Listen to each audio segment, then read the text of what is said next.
Academy online classes में स्वागत करता हूं।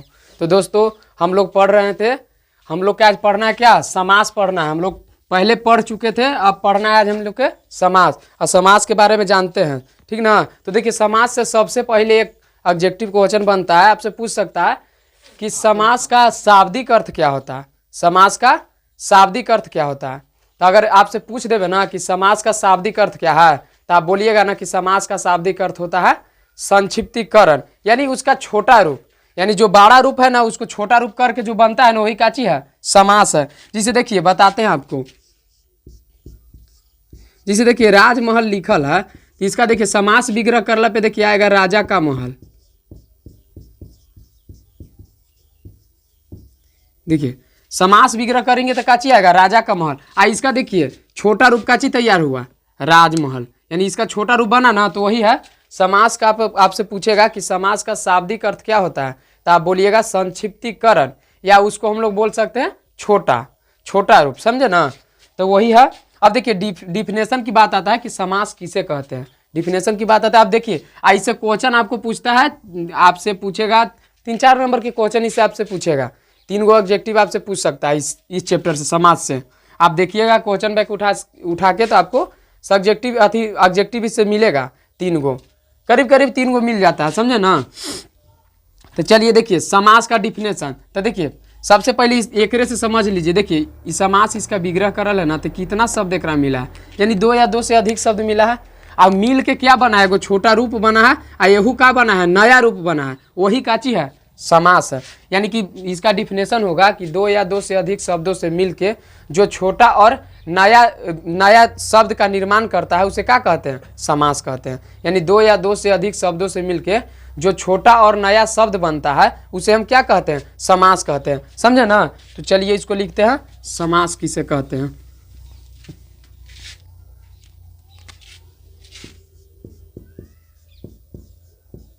समास किसे कहते हैं, तो देखिए लिखेंगे क्या चीज, 2 या 2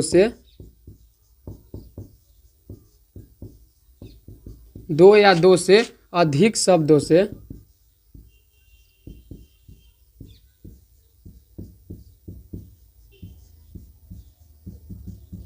मिलकर, यानी 2 या 2 से अधिक शब्दों से मिलकर जो छोटा और नया शब्द बनता है, जो छोटा और नया शब्द बनता है,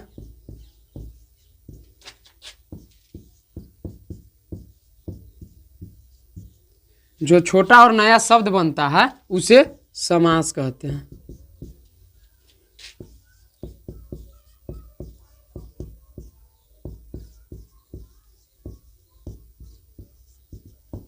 यानी देखिए 2 या 2 से अधिक शब्दों से मिलके जो छोटा और नया शब्द बनता है उसे क्या कहते हैं, समास कहते हैं। अब देखिए इसके बाद, ये तो डिफिनेशन हो गया। अब इसके बाद देखिए आपसे ऑब्जेक्टिव क्वेश्चन पूछेगा कि समास का कितने भेद होता है।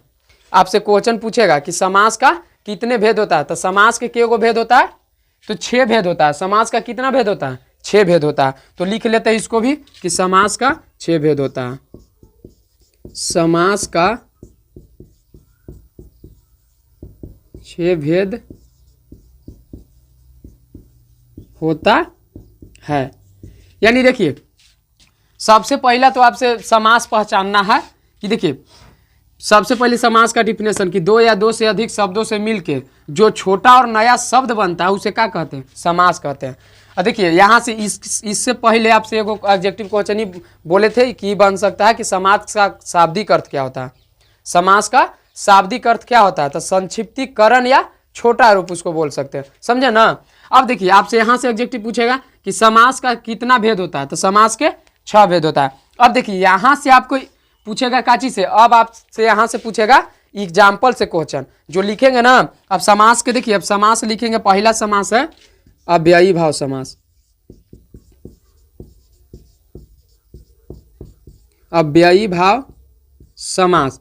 अब देखिए एकरा से जो क्वेश्चन बनता है ना, एकरा से आपसे क्वेश्चन पूछेगा ऑब्जेक्टिव से, अव्ययी भाव समास। तो सबसे पहले हमको पहचाने पड़ेगा कि आखिर अब अव्ययी भाव समास किसे कहते हैं, यानी पहचानिएगा तब ना ऑब्जेक्टिव बना पाइएगा। तो देखिए यहाँ से हम लिखेंगे कि इसका डिफिनेशन हो जाएगा कि जिस समास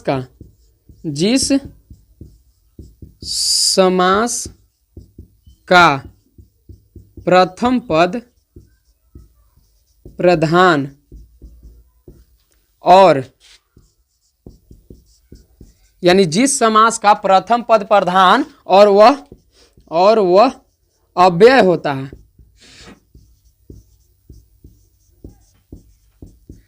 देखिए जोन पद प्रधान रहेगा यानी प्रथम पद उसका क्या है, प्रधान है, अब प्रथमे पद का चीज है, अव्यय है, वो क्या हो जाएगा, अव्ययी भाव समास। यानी जिस समास का प्रथम पद प्रधान और वह अव्यय होता है उसे अव्ययी भाव समास कहते हैं।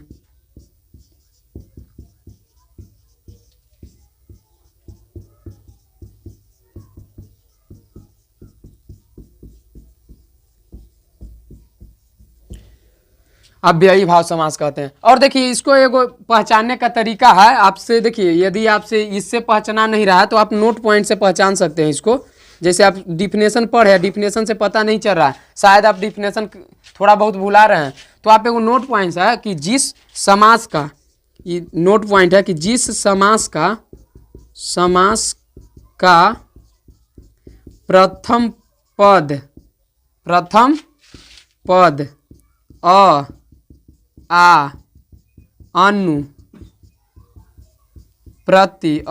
अनु प्रति नीर भर या बे आदि से शुरू होता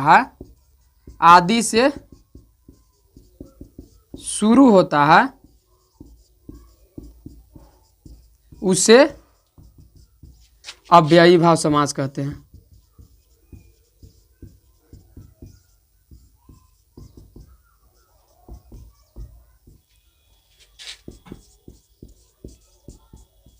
यानी देखिए अब जोन समास का मान के चलिए आपको डिफिनेशन से पता नहीं चला तो आप क्या कीजिएगा कि जिस समास का देखिएगा कि शुरू पद अ है, आ है, अनु, प्रति, नीर, भर, बे आदि रहता है, वो काची हो जाएगा, अव्ययी भाव समास हो जाएगा। जैसे देखिए एग्जाम्पल इसका, जैसे प्रतिदिन,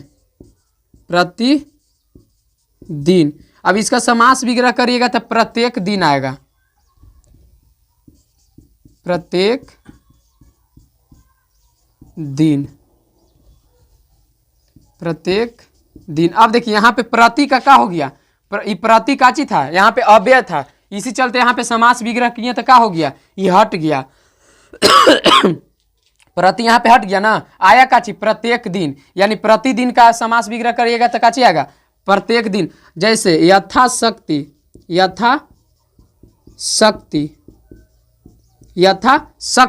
अब देखिए इसको आप समास विग्रह करिएगा तो आएगा शक्ति के अनुसार। अब देखिए यहाँ पे काची का लोप हो जा रहा है, यथा का लोप हो जा रहा है, तो यानी देखिए जिस समास का प्रथम पद आ अनु, प्रति, नीर, भर, यथा, बे से सब से शुरू होगा ना, वो काची हो जाएगा, अव्ययी भाव समास हो जाएगा। समझे ना, तो यही था, ये पहचानने का तरीका यही है, आपसे आप पहचानिएगा कि देखिए डिफिनेशन है कि जिस समास का प्रथम पद प्रधान, यानी देखिए प्रथम पद तो प्रधान ही है और वही काची है, अव्यय है, यानी प्रथम पद प्रधान होता है और वह अव्यय होता है, उसे क्या कहते हैं, अव्ययी भाव समास कहते हैं। समझे ना। दूसरा क्या है,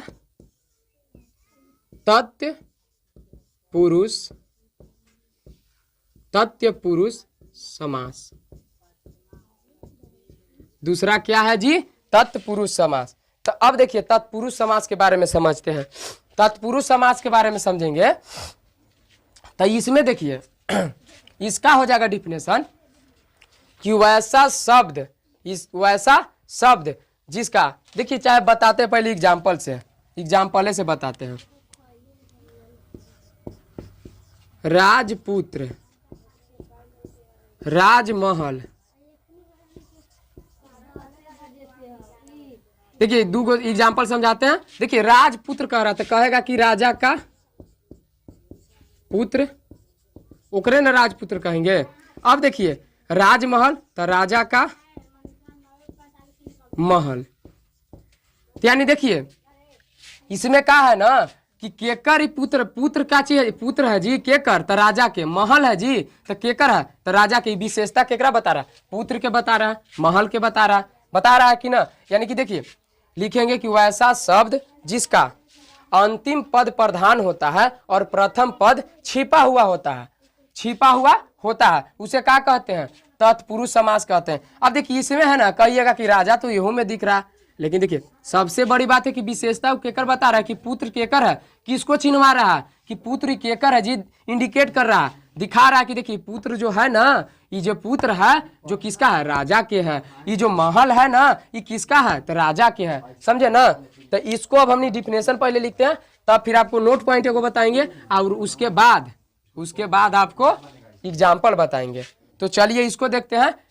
तत्पुरुष समास में वैसा समास जिसका प्रथम पद नहीं, जिसका अंतिम पद लिखिए, अंतिम पद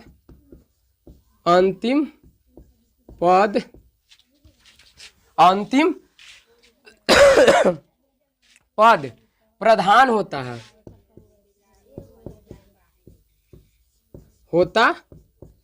है, यानी वैसा शब्द जिसका अंतिम पद प्रधान होता है और प्रथम पद छिपा हुआ होता है,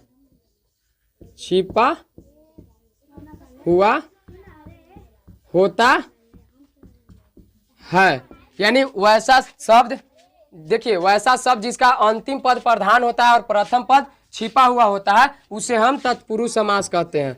उसे सबके हाला कर लखम कहिए, उसे तत्पुरुष समास कहते हैं, तत्पुरुष समास कहते हैं। यानी देखिए वैसा समास जिसका अंतिम पद प्रधान होता है और प्रथम पद छिपा हुआ होता है, उसे हम तत्पुरुष समास कहते हैं। नोट पॉइंट इसको पहले समझिए, उसके बाद हम एग्जांपल समझाएंगे, आपको ज्यादा समझ में आएगा। नोट पॉइंट देखिए, नोट पॉइंट में है कि जिस समास में कारक चिन्ह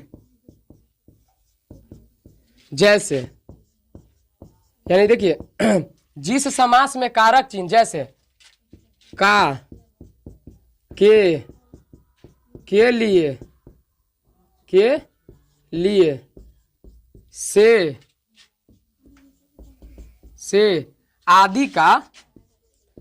आदि का लोप होता है, लोप मतलब छिपा रहता है, हट जाता है, लोप होता है उसे, यानी देखिए जिस समास में कारक चिन्ह हो, देखिए इससे चिन्ह जाइएगा, जिस समास में कारक चिन्ह हो का, के लिए, से आदि का लोप होता है, उसे तत्पुरुष समास कहते हैं।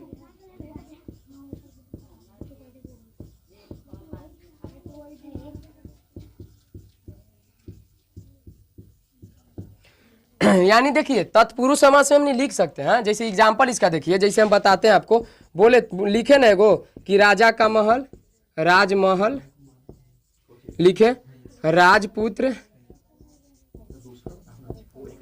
देशद्रोही, यानी देखिए ये होगा राजा का महल, यानी राजा का महल। अब देखिए यहाँ पर का लिख रहा है, आपको दिख रहा है, नहीं इसका लोप हो गया ना, तो यानी देखेंगे कि बीच में जहां पे का, के लिए, से का लोप होगा, वो काची हो जाएगा, वो हो जाएगा तत्पुरुष समास। अब देखिए राजा का पुत्र, राजा का महल, राजा का, चाहे राजा के पुत्र भी लिख सकते हैं, पुत्र। आप लिखिएगा देश को धोखा देने वाला, देश को धोखा देने वाला, यानी देखिए एकरा में क्या हो रहा है, ये है ना आपको, देखिए इसको हाईलाइट करते हैं, देखिए ये है आपको का, के, को, ये सब का हो जा रहा है, यहाँ पे आते ही उसका लोप हो जा रहा है। तो जब लोप हो जाएगा तो कौन सा समास होगा, तत्पुरुष समास होगा। अगला हम नहीं पढ़ते हैं, अगला तीसरा पे चलते हैं। तीसरा हो जाएगा आपका कर्मधारय समास। तो एक काम कीजिए, इसको नोट डाउन कीजिए, कर्मधारय समास ऊपर से चलते हैं। चलिए तीसरा का चीज है कर्मधारय समास। तीसरा आपका है कर्मधारय समास। अब कर्मधारय समास के बारे में हम लोग चलते हैं कि कर्मधारय समास किसे कहते हैं। चलिए कर्मधारय समास तीसरा चलते हैं, कर्मधारय समास। अब देखिए ये कहेगा ना, कर्मधारय समास आएगा तो क्या कहेगा कि वैसा समास, इसका देखिए इसका डिफिनेशन क्या होता है कि वैसा समास, सुनिएगा, वैसा समास जिसका समस्त पद प्रधान होता है, समस्त पद प्रधान होता है और इस पर लिंग वचन का कोई प्रभाव नहीं पड़ता है और इसका प्रथम पद विशेषण और अंतिम पद विशेष का कार्य करता है और इसका समास विग्रह करने पर भी कोई अर्थ नहीं निकलता है, उसे हम क्या कहते हैं, कर्मधारय समास कहते हैं। अब कहिएगा कि गुरुजी का बक दिए, हमको तो समझे में ना आया, ऐसा होगा ना, तो एक काम कीजिए, ना समझ में आया तो नोट पॉइंट है ना, नोट पॉइंट से आपको समझा देंगे। जैसे डिफिनेशन देखिए यही होता है। अब मान के चलिए कोई कह ना होता है कि हमको डिफिनेशन ना समझ में आया, तो अब देखिए ना समझ में आया तो उसके लिए हम नोट पॉइंट्स बनाए हैं ना, तो नोट पॉइंट से आपको समझा देंगे। पहले इसका डिफिनेशन लिखते हैं, देखिए ना एग्जाम्पल से आप समझ जाइएगा। वैसा समास, समास जिसका प्रथम जिसका समस्त पद, जिसका समस्त पद, वैसा समास जिसका समस्त पद प्रधान होता है, प्रधान होता है, प्रधान होता है और इसमें लिंग वचन का भी कोई प्रभाव नहीं पड़ता है और इस पर लिंग वचन का कोई प्रभाव नहीं पड़ता है और इसका प्रथम पद, और आगे बढ़ाते हैं, और इसका प्रथम पद, और इसका प्रथम पद विशेषण पढ़ाया ना, विशेषण तथा अंतिम पद विशेष्य, अंतिम पद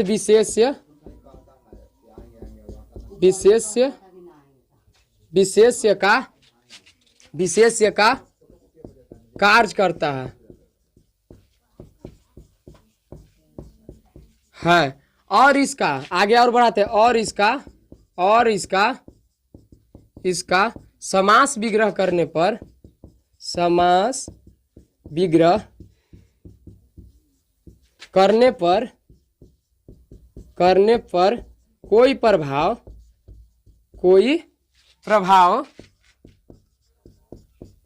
नहीं पड़ता है, उसे कर्मधारय समास कहते हैं,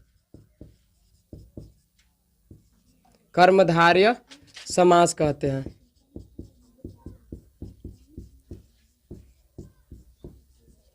देखिए हम लिखा है काची डिफिनेशन में कि वैसा समास जिसका समस्त पद प्रधान होता है और इस पर लिंग वचन का कोई प्रभाव नहीं पड़ता, यानी देखिए लिंग के अनुसार ही नहीं बदलेगा और नहीं तो वचन के अनुसार बदलेगा। अब देखिए और इसका प्रथम पद छूट गया, प्रथम पद विशेषण तथा अंतिम पद विशेष्य का कार्य करता है और इसका समास विग्रह करने पर कोई परिवर्तन नहीं पड़ता है, उसे हम कर्मधारय समास कहते हैं। अब देखिए मान के चलिए इसे न समझ में आया, छोड़िए इसको, हम कहते हैं कि अगला नोट पॉइंट खाली ध्यान दीजिए, नोट पॉइंट ध्यान लगिए। देखिए नोट पॉइंट में है कि वैसा समास जो किसी खास चीज की विशेषता बतलाता है, जो किसी खास चीज की विशेषता बतलाता है उसे हम क्या कहेंगे, कर्मधारय समास। कहिएगा कि हम इतना याद करें, तो ये ना याद कीजिएगा तो नोट पॉइंट याद कीजिएगा ना, तो नोट पॉइंट लिखते हैं कि वैसा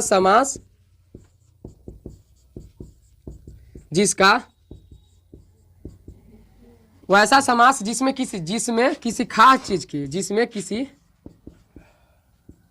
किसी खास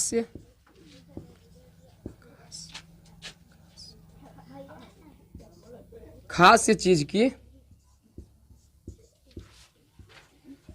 की विशेषता बतलाई जाती है। विशेषता बतलाई जाती है। विशेषता बतलाई जाती है। अब कहिए कि कैसे विशेषता बतलाई जाता है, तो एग्जाम्पल देखिए ना, एग्जाम्पल देखिएगा तो समझ में आ जाएगा। जैसे देखिए जैसे इसका एग्जाम्पल देखिए, कह दिया ना चरण कमल, चरण कमल, चरण कमल, चंद्र मुख, चंद्र मुख बोल रहा है चरण कमल, दूसरा बोल रहा है चंद्रमुख। अब इसको देखिए, इसको समझिए। चरण कमल तो देखिए कह रहा है ना कि कमल के समान, इसका विग्रह कीजिएगा, समास विग्रह तो होगा कि कमल के समान, कमल के समान, कमल के समान चरण। यानी देखिए खास चीज की विशेषता बतलाया कि ना, किसकी विशेषता बतला रहा है? चरण का, चरण का बता रहा है कि चरण जो है ना वो किसके समान है छोटू? तो कमल के समान है। चरण किसके समान है? कमल के समान है। अगला देखिए कह रहा है कि चंद्रमुख, तो कह रहा है कि मुख जो है ना,